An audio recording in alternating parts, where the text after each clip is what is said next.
السلام علیکم. من شهرمند شهر دوشنبه بوترو معتبر. من از شما التجا میکنم که حقیقت کار بینین همین چی کنین. حقیقت کار شما من کنین بینین که دلیل امام علی آمد همون روز بحثی خانه ما آمد نویره های من فیراد کردن.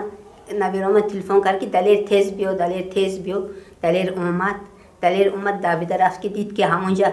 3 بالون علاو زدن 12 کس بروندن جای جمعیت ویران کردن دود گفتن حقارت کردن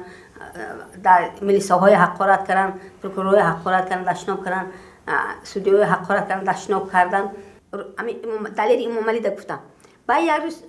آمد بردم همه خانه فروختگی ده بردم همین دلیل امام علی بردم هم خانه فروختگی ده. وای گفت همین سیامکه کرد چون همینوی نگفته همون روز همینوی ده همون سیامکش نگفت که من رفته بودم خانه خریدار گفت که من همین زنک ده فروخته بدم گفت چون همینوی نگفت همونجا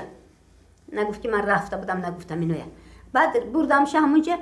بس سوال داد ویاده که همین خانه همین کمپیر خرید می و بچهش خرید می دلیل امام علی شما مادر دارید من همین به آتا کلان کردم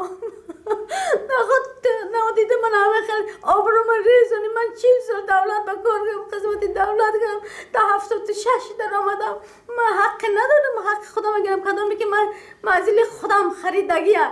که دلیل امام علی رفت همون فروشنده پرسید که همین کمپیر خریدگی یا که بچهش همون فروشنده گفت که کمپیر خریدگی تو چی به حقیقت کار نپرداختی امام علی تو اوچه داری